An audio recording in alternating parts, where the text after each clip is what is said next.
आप देख रहे हैं आइकॉन न्यूज, आपके साथ मैं हूं माही।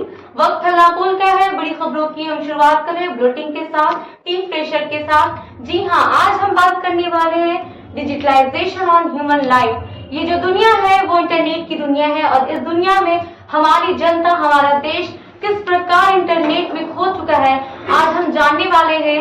हमारे साथ 4 लोग जुड़े हैं जो कि आज बताएंगे डिजिटलाइजेशन ऑन ह्यूमन लाइफ है, उसके बारे में मैं इन लोगों से जानना चाहती हूँ। साथ 4 लोग जुड़े हैं गया से, जिनमें से पहले हैं वो उमैर खान है, दूसरे है रुपेश कुमार, अभिषेक कुमार एंड विवेक कुमार। जी हाँ, मैं इन चारों से जानना चाहती हूँ कि आखिर ये डिजिटलाइजेशन ऑन ह्यूमन लाइफ क्या है। तो सबसे पहले मैं जानूंगी मिस्टर अभिषेक कुमार से। जी अभिषेक कुमार, आप मुझे पहले बताएंगे अपने बारे में। I am Abhishek Kumar from गया। जैसे कि आप लोग जानते हैं कि डिजिटलाइजेशन आजकल बहुत जरूरी हो गया है। जैसे कि हर चीज ऑनलाइन हमारे लिए बहुत ही ज़्यादा यूजफुल हो चुका है। जैसे कि हर चीज ऑनलाइन से हम घर बैठे बैठे हर चीज ऑर्डर कर सकते हैं।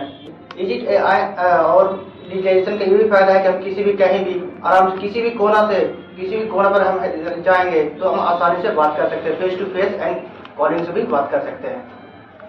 जी बहुत अच्छे, जैसे कि इन्होंने कहा कि हम किसी भी दुनिया के किसी भी कोने में रह करके इजिली हम बात कर सकते हैं, किसी भी पर्सन से कनेक्ट हो सकते हैं। जी इनका कहना है कि कहीं भी रहकर हम आसानी से बातें कर सकते हैं। तो मैं जानना चाहती हूँ मिस्टर उमैर खान से, क्या ये वो जो कह रहे हैं वो क्या सही है? डिजिटलाइजेशन का जितना फायदा है उतने नुकसान भी हैं उनके। हर सिक्के का 2 पहलू होता है, एक हेड तो दूसरा टेल भी होता है। तो इंसान की लाइफ में डिजिटल लाइफ जो हो गई है उनके फायदे तो हैं, बट उनसे बहुत सारे नुकसान हैं। लोग इतना जुड़ चुके हैं डिजिटल लाइफ में, मतलब सोशल मीडिया से इनसे इतना जुड़ चुके हैं कि लोगों ने अपना जो है वो जो पहले की लाइफ थी जो जीते थे इंसान, वो उनको भूल चुके हैं। पहले लोग वॉक के लिए जाया करते थे, खेल कूद के लिए फिर जाया करते थे, बट लोगों ने छोड़ दिया है और ज्यादा से ज्यादा फोन को अपना लिया है और इनसे लोगों के अंदर चिड़चिड़ापन और लोगों से दूरियां होती जा रही है। बहुत अच्छी, जैसे कि इनका कहना है कि आखिर इंटरनेट ज्यादा यूज करने से लोग बहुत आलसी बन गए हैं, बिल्कुल आलसी बन चुके हैं। वो अपना काम खुद पे डिपेंड नहीं कर रहे हैं और वो ज्यादातर इंटरनेट पे ही अपने आप को उन्होंने छोड़ रखा है। तो मैं जानना चाहती हूँ उमैर खान से कि ठीक है, आपने जो कहा कि लोग आजकल आलसी हो गए हैं, तो मुझे आप और इसको थोड़ा इजी बताएं कि आखिर और किस तरीके से लोगों को जागरूक किया जाए कि इंटरनेट का ज्यादा यूज करना किस तरीके से हानिकारक है। जी मैं बताना चाहूंगा कि हानिकारक इसका है, इनके नुकसान बहुत सारे हैं कि लोगों ने सोच लिया है कि मेरे को इजी हो जाता है, कोई भी चीज इजी हो जाती है, हमारे को ऑनलाइन शॉपिंग कर लेते हैं, ऑनलाइन ट्रांसफर में मनी कर देते हैं। बट बहुत सारे जो हैं लोग हमें ट्रैप करते रहते हैं। आपने अभी इन्होंने बताया कि बात कर लेते हैं ऑनलाइन, लेकिन हम ट्रैप हो रहे हैं, वो चीज हमने पता नहीं होती है। कोई भी इंसान हमें ट्रैप करता रहता है, इजी वे में ट्रैप कर लेता है। और जैसे कि हमने कहा कि ये ऑनलाइन ट्रांसफर, मनी ट्रांसफर जो होता है डिजिटल लाइफ में, वो इंसान को ज्यादा इजी हो गया है, लेकिन ऐसा नहीं है, लोग हमारे साथ भी धोखाधड़ी कर सकते हैं। तो डिजिटल लाइफ है, बिल्कुल इनका कहना बिल्कुल सही है, लेकिन अभिषेक कुमार कहते हैं कि नहीं, इसका कुछ और ही इफेक्ट पड़ा है। तो अभिषेक, मैं आपसे जानना चाहती हूँ कि इनका जो कहना है क्या ये सच है, क्या फिर सही है? हाँ, इनका भी कहना सच ही है। जैसे हम लोग मनी ट्रांसफर करते हैं जिसमें हैक हो सकता है, हैक भी कर सकता है, तो ये भी सही बोल रहे हैं, गलत नहीं बोल रहे हैं। पहले के लोग ट्रांसफर करने के लिए बैंक में बहुत लंबे लंबे लाइन लगाने पड़ते थे, तो बहुत लोगों की परेशानी भी होती थी, धूप में कड़के धूप में बारिश हो। अब उस समय नहीं, अब कहीं भी घर बैठे बैठे भी आराम से अब हो चुका है कि अब कहीं भी बैठे बैठे घर पर भी ट्रांसफर मनी कर सकते हैं। ये भी फायदा है। जी बिल्कुल सही कहा उन्होंने। तो जनता जान चुकी है कि आखिर ये जो इजी टू टॉक है वो किस तरीके से यूज करना है। हमारी जनता को ना ज्यादा यूज ही करना है और ना ही इसे छोड़ना ही है। जहाँ पे हमें जरूरत पड़ेगी हम इसका यूज करेंगे, बट डोंट बी मिसयूज। तो मैं अब जानना चाहती हूँ मिस्टर रुपेश कुमार से कि एंटरटेनमेंट क्या है, एंटरटेनमेंट के बारे में कुछ बताएंगे आप? बच्चे इसका क्या यूज कर रहे हैं आजकल, बड़े क्या यूज कर रहे हैं आजकल? जैसा कि हम जानते हैं, इन्होंने अभी बताया इजी टू वे के बारे में, easy to talk to way के बारे में बताया इन्होंने। तो मैं अब पूछना चाहती हूँ कि आखिर ये जो डिजिटलाइजेशन ऑन ह्यूमन लाइफ है, इसका जो एंटरटेनमेंट पे इफेक्ट पड़ता है हमारे बड़ों पर, बच्चों पर, वो क्या इफेक्ट है? इसके क्या फायदे और नुकसान है, मैं जानना चाहूंगी। तो ये टॉपिक तो मैंने डिस्कस किया आप लोगों के साथ, लेकिन अब मैं शुरू करना चाहती हूँ कि आखिर ये एंटरटेनमेंट जो है डिजिटलाइजेशन और ह्यूमन लाइफ पे किस प्रकार इसका यूज कर रही है हमारी जनता। क्या ये बच्चों के लिए ज्यादा यूज करना या बड़ों के लिए ज्यादा यूज करना हानिकारक हो रहा है जनता के लिए? तो मैं जानना चाहती हूँ मिस्टर विवेक कुमार से कि आखिर डिजिटलाइजेशन और ह्यूमन लाइफ में एंटरटेनमेंट का क्या इफेक्ट है। मैं विवेक कुमार, मैं गया का रहने वाला हूँ। मैं बताऊंगा कि डिजिटलाइजेशन के इंटरटेनमेंट के बारे में। जैसे कि हम जानते हैं कि टीवी तो हर घर में नहीं हो सकती है, लेकिन मोबाइल हर घर में हो सकती है। इंटरटेनमेंट लंबी दूरी के लिए बहुत ही यूजफुल है हमारे लाइफ में, क्योंकि आजकल हम लोग यूट्यूब यूज कर रहे हैं, जिससे हम इजी वे में इंटरटेन कर सकते हैं। एंड इंस्टा यूज कर रहे हैं, इंस्टा पे हर पीपल अपने अपने खूबिया को दिखा रहे हैं और ट्रेंड हो रहे हैं, वीडियो ट्रेंड कर रही है, जिससे वह और पीपल्स इंटरटेन कर रहे हैं। जी, तो इन्होंने बताया कि एंटरटेनमेंट जनता के लिए बिल्कुल हानिकारक है, लेकिन इसका एंटरटेनमेंट के फायदे डिजिटल लाइफ में बताया इन्होंने। तो लोग और जो बच्चे हैं जो मोबाइल से जुड़ चुके हैं, इन्होंने बताया कि मोबाइल से बच्चे जुड़ चुके हैं, तो वो अपनी जो डेली लाइफ की रूटीन है वो मोबाइल से जुड़ने के बाद भूल चुके हैं। जिस वक्त में, जिस एज में उनको ग्राउंड में जाके खेलना चाहिए, ग्राउंड में जाके रनिंग करनी चाहिए, उस एज में बच्चे अभी मोबाइल से जुड़ चुके हैं, जो कि ये उनके लिए बहुत नुकसान है। आंखें खराब हो रही हैं, बॉडी पे इफेक्ट पड़ रहे, खाना भूल चुके हैं, पढ़ाई नहीं करते हैं सही से। तो इंटरटेनमेंट तो है उससे, बट उसके बहुत सारे नुकसान हैं कि बच्चे अपनी डेली लाइफ की रूटीन को भूल चुके हैं उसकी वजह से। जो उमैर खान का कहना है कि बच्चे लेजी हो गए हैं, बिल्कुल ही वो ना ही हेल्थ पे ध्यान दे रहे हैं और ज्यादा से ज्यादा वक्त वो सेलफोन का यूज करके इंटरटेनमेंट में कर रहे हैं, जबकि इस एज में उन्हें ग्राउंड में जाकर खेलना चाहिए। जी बिल्कुल, लेकिन मैं भी एक चीज पूछना चाहती हूँ कि आजकल ये जो पबजी और फ्री फायर है बच्चे ज्यादा यूज कर रहे हैं, तो उसके बारे में मिस्टर विवेक कुमार आपका क्या कहना है? बच्चे ज्यादा यूज कर रहे हैं आजकल पबजी और फ्री फायर का। पबजी और फ्री फायर एंटरटेनमेंट के लिए जरूरी है, क्योंकि जैसे हम घर बैठे अगर बोर हो रहे हैं तो हमें मोबाइल में पबजी और एंटरटेनमेंट से हम इंटरटेन कर लेते हैं। ये पेरेंट्स का काम है, अगर बच्चे ज्यादा यूज कर रहे हैं पबजी और फ्री फायर, ये तो पेरेंट्स का काम है कि बच्चे को कंट्रोल करें। वो कैसे करेंगे वो तो पेरेंट्स जानेंगे। तो जैसा कि आप सभी ने सुना, यहाँ पर विवेक कुमार ने कहा कि एक अच्छी सोर्सेस है जिससे अगर कोई इंसान बोर होता है इसका यूज हम कर सकते हैं घर बैठे, लेकिन क्या इसका यूज करना ज्यादा बेहतर है या फिर नुकसानदायक है? तो मैं जानना चाहूंगी मिस्टर अभिषेक से कि पबजी ज्यादा खेलने से बच्चे रात भर जाग रहे हैं, जाग कर पबजी खेल रहे हैं, पबजी के आदी हो चुके हैं बच्चे बहुत बुरी तरीके से। रुपेश, क्या आप बताएंगे मुझे? तो मैं जानना चाहूंगी मिस्टर रुपेश से कि आखिर ये जो पबजी है बच्चे आदी हो चुके हैं, रात भर जाग कर बच्चे नींद की जगह पबजी खेल रहे हैं, तो क्या खेलना उनके लिए सही है? बताएंगे मुझे। जैसे कि विवेक कुमार ने बोले कि इंटरटेनमेंट के लिए खेल लेते हैं, पर इंटरटेनमेंट के लिए और भी कुछ कर सकते हैं, जैसे कुकिंग, ड्राइंग, ये सब भी कर सकते हैं। पर पबजी और फ्री फायर के खेलने के चक्कर में टाइम को लॉस कर रहे हैं, टाइम को वेस्ट कर रहे हैं, पता नहीं चल रहा है, घंटों घंटों तक खेल रहे हैं। वो टाइम कीमती होते हैं पर समझ में नहीं आता उस टाइम जब खेलने लगते हैं। तो जैसा कि अभी रुपेश भाई ने बताया कि पबजी की जगह पे जो वक्त आया हम पबजी में करते हैं, वो नई चीजें यूज कर सकते हैं, नई चीजें सीखने को मिल सकती है लाइफ में। आप अगर आपका वक्त जो है बहुत ज्यादा आपके पास है तो आप कुकिंग कर सकते हैं, कुकिंग के लिए सीखने को बहुत सारी चीजें, घर पे बैठ के ड्राइंग कर सकते हैं। ये सारी चीजें ऐसी हैं जो नई सीखने को डेली लाइफ में मिलती हैं, तो आप ये भी कर सकते हैं। जरूरी नहीं है कि आप पबजी खेलें, अपना टाइम है बहुत ज्यादा आपके पास है तो आप कुकिंग कर सकते हैं, कुकिंग के लिए सीखने को बहुत सारी चीजें, घर पे बैठ के ड्राइंग कर सकते हैं। ये सारी चीजें ऐसी हैं जो नई सीखने को डेली लाइफ में मिलती हैं, तो आप ये भी कर सकते हैं। जरूरी नहीं है कि आप पबजी खेलें, अपना टाइम एंटरटेनमेंट एंड इंटरटेनमेंट। तो आज हमने जाना कि इंटरटेनमेंट क्या फिर क्या फायदे हैं और इसके क्या इफेक्ट है। तो अब हम चलते हैं दूसरे बुलेटिन की तरफ, जो कि हम जानेंगे ऑनलाइन एजुकेशन। तो ये जो ऑनलाइन एजुकेशन है वो आखिर क्या है? आजकल जैसा कि हम देख रहे हैं कि ऑनलाइन एजुकेशन का यूज ज्यादा हो रहा है, ज्यादा इसके इस्तेमाल हमारे पूरे देश भर में किए जा रहे हैं। घर बैठे बैठे बच्चे क्लासेस ना करने के बजाय वो घरों में ऑनलाइन क्लासेस कर रहे हैं। तो ये जो ऑनलाइन क्लासेस है, क्या इसका जो प्रोसेस चल रहा है हमारे देश में ये बेहतर है? मैं जानना चाहूंगी मिस्टर विवेक कुमार से। जैसे कि आपने बताया कि एजुकेशन हम डिजिटल लाइफ में ले रहे हैं, हम मोबाइल से एजुकेशन इजी वे में ले रहे हैं। ऐसे बहुत सारे गरीब बच्चे हैं हमारे देश में, बहुत गरीब बच्चे हैं ऐसे जो गांव से बिलोंग करते हैं, उनके पास मनी नहीं है पढ़ने के लिए, जो आज डिजिटल इंडिया में ऑनलाइन एजुकेशन हमारे, जैसे कि 2019 में कोरोना आया और 2020 तो पूरा ही लपेट लिया, और जिसमें कोरोना में हमने ऑनलाइन एजुकेशन बहुत ही बच्चों को बढ़ावा दी, बहुत ही सारे प्लेटफॉर्म, एजुकेशन के सारे प्लेटफॉर्म बंद हो चुके थे, ऑफलाइन स्कूल, ट्यूशन, सारे की सारी चीज बंद हो चुके थे, जिससे कि बच्चे कोरोना में पढ़ नहीं पा रहे थे। तो ऑनलाइन एजुकेशन चला, जिससे कि हर घर के बच्चे गांव, चाहे वो गांव से बिलोंग करे चाहे वो सिटी से बिलोंग करे, सारे बच्चे ऑनलाइन एजुकेशन से कोरोना काल में पढ़ सके।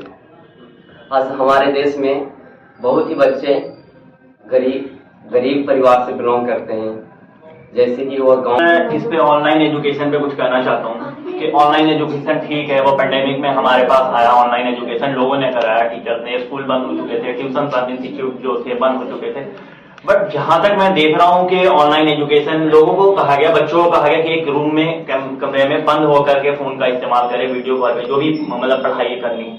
तो भाई मैं कहना चाहूंगा कि बच्चे तो पबजी खेल रहे थे, बैठ के फ्री फायर खेल रहे थे, दोस्तों से बातें कर रहे थे, क्लास कम हो रही थी। तो हमारा कहना है कि उसके बजाय जो हमारे को बुक मिली थी, हम पहले का रिवाइज कर सकते हैं बैठ के। ऐसा नहीं है कि फोन ही जरूरी है, डिजिटल चीजें ही जरूरी है कि मैं इस चीज का यूज करूं, इससे ही पढ़ूं, ऐसा नहीं है। बुक से आपको ज्यादा एजुकेशन मिलेगी, आपको ज्यादा माइंड में चीजें अटेंगी। जरूरी नहीं है कि गैदरिंग में इंसान के ढेर सारों के साथ मेरे को ऑनलाइन एजुकेशन में ही ज्यादा मिले, बुक से भी ज्यादा मिल सकता है। कागजी एजुकेशन और फर्जी एजुकेशन, ऑनलाइन एजुकेशन, इन्होंने कहा कि बुक से हम घर पे रिवाइज कर सकते, पढ़ सकते, लेकिन जब एक टीचर कोई सिलेबस समझा ही नहीं सकते, पढ़ा ही नहीं सकते, तो आखिर जब बच्चों को कोई भी सिलेबस में किसी तरीके की प्रॉब्लम क्रिएट होती है तो वो बच्चे किससे पूछेंगे जब होंगे ही नहीं कोई अध्यापक।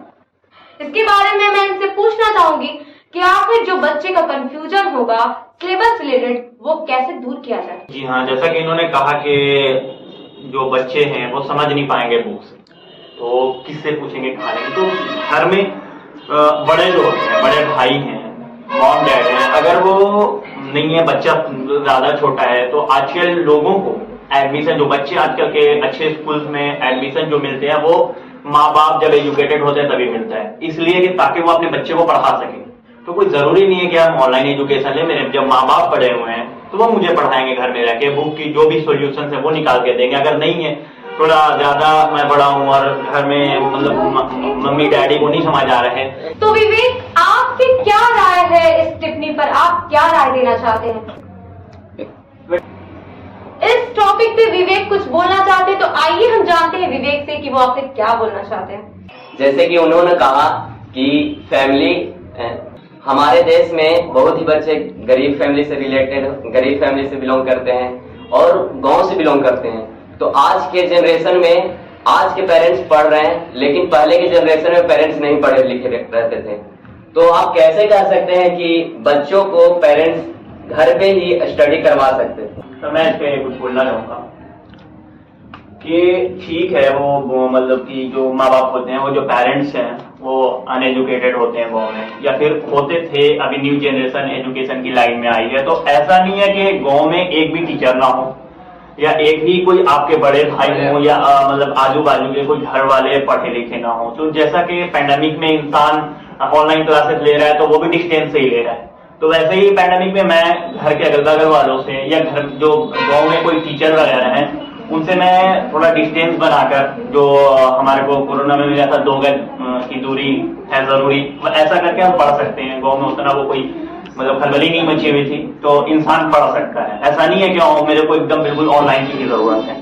तो उन्होंने बोला कि कोरोना काल में 2 गज की दूरी से हम गांव में पढ़ सकते थे, लेकिन जब वह कोरोना काल में निकलते नहीं थे तो पढ़ कैसे सकते थे? स्टार्ट। जैसे कि उन्होंने बोले कि 2 गज की दूरी से हम गांव में पढ़ सकते थे। कोरोना काल में जब हम निकलने से डरते थे तो पढ़ कैसे सकते थे?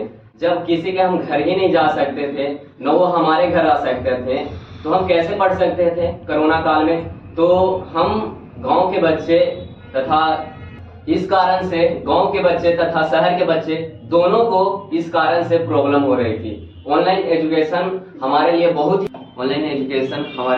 यूजफुल है। जैसे कि हम स्टडी में बहुत सारे प्रॉब्लम फेस करते हैं। जैसे कि कोई भी प्रॉब्लम अगर हम फेस करते हैं तो हम यूट्यूब चाहे गूगल के माध्यम से हम उससे अपना हेल्प ले लेते हैं। वो हमारे लिए बहुत ही ज़रूरत होती है। जैसे कि हम कोई चीज़ किसी भी चीज़ को अंडरस्टैंड नहीं कर पाते हैं तो हम गूगल या यूट्यूब के माध्यम से हम अपने स्टडी को आगे की ओर बढ़ाते रहते हैं।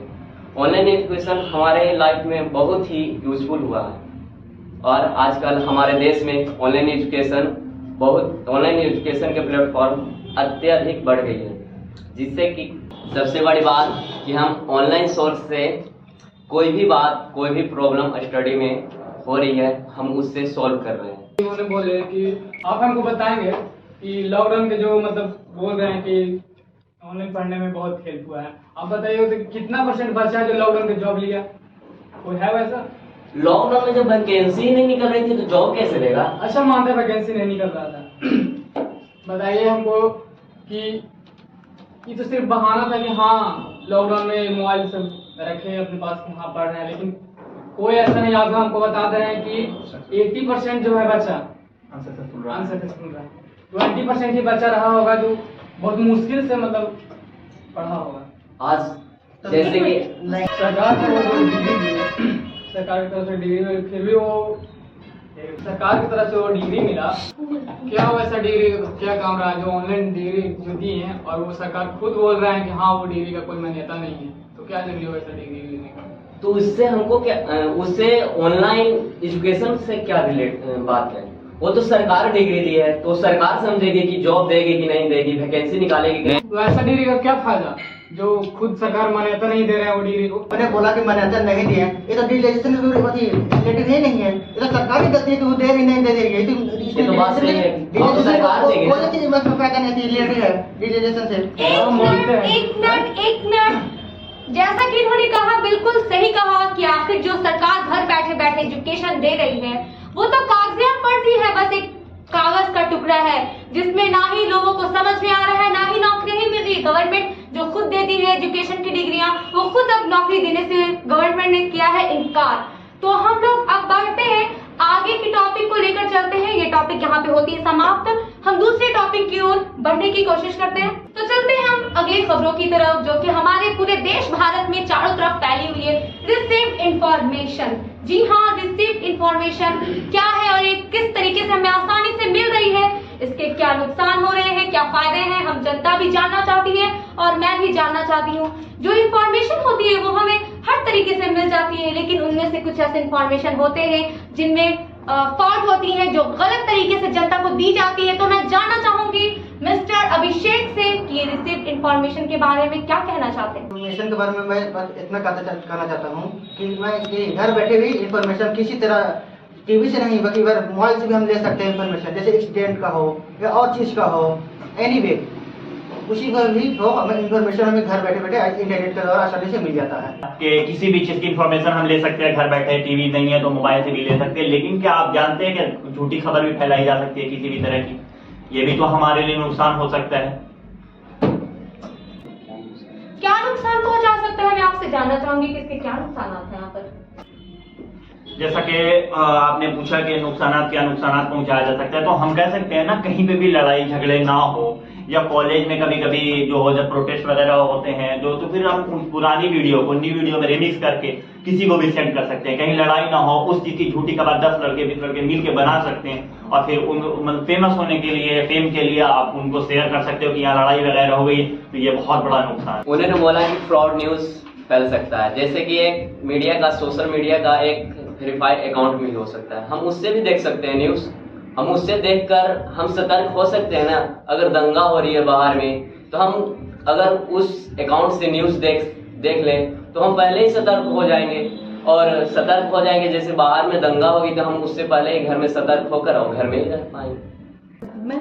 जी हाँ, जैसा कि इन्होंने बताया कि प्रोफेशनल अकाउंट होते हैं जी, सोशल मीडिया पे, सोशल प्लेटफॉर्म पे प्रोफेशनल अकाउंट होते हैं, बड़े लोगों के हैं, वो सेलिब्रिटी के हो, लीडर्स के हो, या कोई भी इंसान जो पॉपुलर हो जाता है उनके अकाउंट्स होते हैं, उनको ब्लू टिक मिल जाती है, ये प्रोफेशनल होता है। तो मैं एक बात कहना चाहता हूँ कि उनसे भी ज्यादा प्रोफेशनल हमारे पीछे हैकर बैठे हुए हैं। अगर वो हैक करके उन चीजों को गलत अफवाह फैला दे ब्लू टिक से, तो इससे दो बदनामी हो सकती है। एक जो बंदा चला रहा है उस अकाउंट को, उनकी बदनामी हो सकती है, दूसरे कि लोगों में अफवाह भी फैल सकती है। तो भाई कहाँ फायदा है हमें? अब हमें प्रोफेशनल होने का भी कोई फायदा नहीं होता। मसले हैं तो उनका समाधान भी है हमारे देश में, उसके अच्छे से समाधान को भी निकाला जाता है। तो मैं इनसे जानना चाहूंगी आखिर इनकी क्या राय है। कि उन्होंने कहा कि मसला है तो समाधान, तो सॉल्यूशन भी है। हाँ, सॉल्यूशन भी है। हमारे देश में बहुत सारे ऐसे इंटेलिजेंस साइबर ब्रांच में बैठे हुए हैं जो इस हैकर को इस सॉल्यूशन के पर काम कर रहे हैं। ब्रांच में इतने इंटेलिजेंस लोग बैठे हुए हैं तो फिर इतना अकाउंट हैक क्यों हो रहा है? हाँ, हैक हो रहे हैं, बट इंटेलिजेंस बैठे हुए हैं, इसके लिए सुधार भी होगा। क्या यह सवाल आप हमसे जानना चाहते हैं? जी हाँ, आपने कहा जैसा कि इनका जो सवाल है वो सवाल उठता है साइबर सेल वालों। तो भाई तो साइबर सेल वाले से मैं क्यों पूछूं, क्योंकि उनके फायदे तो आप बता रहे हैं, फायदे आप बता रहे हैं, तो पूछना हमारा हक आपसे ही बनता है। और इन्होंने कहा कि उस पर काम किया जाएगा, तब तक तो बहुत सारी चीजें हो चुकी होंगी, कितने इन्फॉर्मेशन लीक हो जाएंगे, कितने हैकर्स हमारा अकाउंट हैक कर लेंगे। तो फिर फायदा क्या है इसका? इस चीज का फायदा क्या हुआ? जब हम लूट जाएंगे, जब एक इंसान लूट ही जाएगा तो उसको रहने का क्या फायदा? उसके क्या फायदे हैं कि आप ये बता रहे हो कि काम किया जाएगा? जी हाँ, मैं बता रहा हूँ कि ये इन्फॉर्मेशन पे टॉपिक चल रही है। तो भाई इन्फॉर्मेशन के लिए हमारे को बहुत सारे फेक कॉल्स आते हैं, मैसेजेस आते हैं कि आपने ये नहीं KYC नहीं करवाया, तो कभी ये वगैरह बहुत सारी चीजें आती रहती हैं। और इंसान को कॉल आते रहते हैं कि भाई आपकी KYC करनी है, आपको OTP गया होगा, वो आप दें। और इंसान इस चीज को जब दे देता है तो और वो लूट जाता है, बेचारे के बैंक से पैसे खाली हो जाते हैं, तो किसी के इन्फॉर्मेशन लीक हो जाते हैं। तो आप इस पे क्या कहना चाहेंगे? मैं आप इनसे जाने थोड़ा। हाँ, हमें सावधान रहना चाहिए। हाँ, हम इस बात से सतर्क हो सकते हैं। कैसे सतर्क कर सकते हैं? कैसे सतर्क कर सकते हैं? कैसे कहना चाहते हैं? एक मिनट। जी हाँ, मैं पहले आप लोग शांत हो जाएं। मैं एक पर्सन से पहले जानना चाहूंगी। जी पहले आप जी, मैं बात बताता रखिए। हूं। आप किसी को OTP शेयर नहीं कर सकते हैं। अगर हम OTP शेयर ही नहीं करेंगे तो हमारा जो बैंक बैलेंस है या बैंक वो कैसे हैक हो सकता है? हैकर हैक ही नहीं कर पाएगा हमारे OTP शेयर नहीं करेंगे। बिल्कुल सही। उनका कहना है कि अगर हम किसी से OTP शेयर ही नहीं करते तो आखिर हैकर कैसे हैक कर लेंगे हमारा अकाउंट। तो इस टिप्पणी पर आप क्या कहना चाहते हैं? इन बातों से सतर्क रह सकते हैं। जैसे RBI का कहना है कि किसी पे फेक कॉल है OTP के ना दे, तो फिर क्या कैसे अकाउंट हैक हो सकता है? जी हाँ, आपने कहा कि हम किसी भी फेक कॉल्स का या फिर जो फेक कॉल से OTP मांगी जाती है हम नहीं दें। ठीक है, आपका मानना सही है, आपका कहना सही है, मैं भी मानता हूँ। बट जो हमारी गांव की जनता है, जैसा कि आपने बताया था कि अनएजुकेटेड लोग होते हैं गांव में, तो भाई उनको हर चीज की जल्दी होती है, और उनको अगर ऐसी फेक कॉल्स जाएगी तो बेचारे इमोशनल लोग होते हैं, वो उन इमोशन में आ जाते हैं। लोग कहते हैं जल्दी करें सर, आपका अकाउंट बंद हो जाएगा, क्लोज हो जाएगा, तो काम नहीं हो पाएगा आगे। और वो जनता बेचारी कहाँ जाएगी? तो वो जो अगले इंसान को खोजते हैं कि मुझे ऐसा कोई मिले जो बताए, वो नहीं मिल पाता इंसान। तो और इंसान बताया था OTP, और उसमें हमारे साथ पूछा। इन्होंने कहा कि गांव में अनएजुकेटेड लोग नहीं जान पाते। जैसे आजकल हर जो लोग जानते हैं कि फेक कॉल बहुत लोग ज्यादा आता है, इसलिए हम लोग बहुत पहले से सतर्क रह सकते हैं। आजकल फोन पे आने से पहले ही उस पर लिख दिया जाता है कि ये फेक कॉल है, या फिर हम इससे हम सतर्क रह सकते हैं। जी हाँ, इन्होंने तो बड़े आसानी से कह दिया कि फेक कॉल से हम रह सकते हैं, मतलब सतर्क रह सकते हैं जो भी। तो भाई हमारी जो आबादी है गांव में, हद से ज्यादा लोग किसान हैं। तो किसान तो डिजिटल जो फोन होते हैं, अभी जो एंड्रॉइड सेट चला हुआ है, वो बेचारे नहीं रखते, क्योंकि उनको खेत पे जाना होता है, कहीं काम पे जाना होता है, तो वो कीपैड सेट यूज करते हैं। तो आप कीपैड सेट में कहाँ पे यूज करो? आप ये डिजिटल चीजें कहाँ पे यूज करो? कीपैड से मैसेज आता है। अच्छा, मैसेज आता है तो हर घर में मैसेज जाता है, तो फिर अनएजुकेटेड लोग पढ़ेंगे कैसे? नहीं, वो पढ़ेंगे कैसे? आपने तो मुझे बच्चे बता सकते हैं? तो बच्चे खेत में क्या करेंगे? बच्चे तो पढ़ने जाएंगे, वो खेत में क्या करेंगे जाके? ये आप और अगर लोग जो है मेरा जो बैठा हुआ है वो कह रहे हैं नहीं मुझे अभी चाहिए, मुझे अभी के अभी चाहिए, तो कहाँ से होगा? अब वो इमोशनल में आ जाते हैं, इमोशनल में आके बता देते हैं। आपका कहना मैं मानता हूँ, बट वो बच्चे से पूछेगा कि बच्चा तो बाहर रहता है, उनका शहर पर पढ़ना चला जाता है, बोलना सही है कि खेत पर जा रहे हैं जी या तो कॉल तो होती है ना, वो कॉल थोड़ा इमोशनल टाइप की होती है। लोग कहते हैं भाई आपने से बताया तो आपका अकाउंट बंद हो जाएगा, तो इंसान लोगों को जरूरत होती है। घर में एक एंड्रॉइड फोन मैं इनसे सहमत नहीं हूँ, ये आपने गलत कहा है। सहमत रहना पड़ेगा कैसे कि जैसे हर लोग किसान लोग जैसे जरूरत होती है कि यहाँ की मतलब आजकल लोगों को, किसानों को जो है बहुत सारी चीजें ऐसी हो गई हैं कि ऑनलाइन हो जाती है, क्योंकि खेत का पैसा आता है, सुखाड़ वगैरह काफी चल रहा है, तो वो लोग कह सकते हैं कि सुखाड़ मत आया हुआ, आपको ओटीपी बतानी होगी वरना आपका पैसा नहीं आएगा। किसान को लोग करना पड़ता है, ओटीपी बता देगा तो मैटर भूल हो गया ना वो, तो फिर आपने कैसे कर दिया? जैसा कि हम लोगों ने आज जाना कि सावधान रहे, सतर्क रहे और ओटीपी का यूज भी सावधानी पूर्वक करना है। हमारी जनता को इन लोगों ने बहुत अच्छे तरीके से समझाया है जनता को कि किस प्रकार यूज करना है इंटरनेट का। तो अगली खबरों को हम आगे बढ़ाने की कोशिश करेंगे। आगे बढ़ाते हैं हम अगली खबरों को। जी जी जी बिल्कुल सही कहा है। बहुत बहुत शुक्रिया मैं करना चाहती हूँ, बहुत बहुत धन्यवाद इन लोगों का। इन 4 लोगों की वजह से आज जनता ने जाना है, जी हाँ जनता ने जाना है कि एडवांटेजेस क्या है इंटर के और डिसएडवांटेजेस क्या है। तो जनता को सावधान रखें, सावधान रहे, सतर्क रहे, बी वेयर। ठीक, मैं बहुत बहुत धन्यवाद करना चाहती हूँ कि आज इन 4 लोगों की वजह से जनता ने जाना है कि आखिर ये जो डिसएडवांटेजेस है इंटरनेट के और एडवांटेजेस क्या फायदे दे रहे हैं हमारे देश को और हमारे जनता को। तो सभी खबरों को मद्देनजर रखते हुए हम अपनी जनता से ये शेयर करना चाहते हैं इंटरनेट का अच्छे से यूज किया जाए, ज्यादा यूज करना भी हानिकारक है। तब तक के लिए फिर से हम मिलेंगे अगली खबरों के साथ। तब तक के लिए जय हिंद, जय भारत।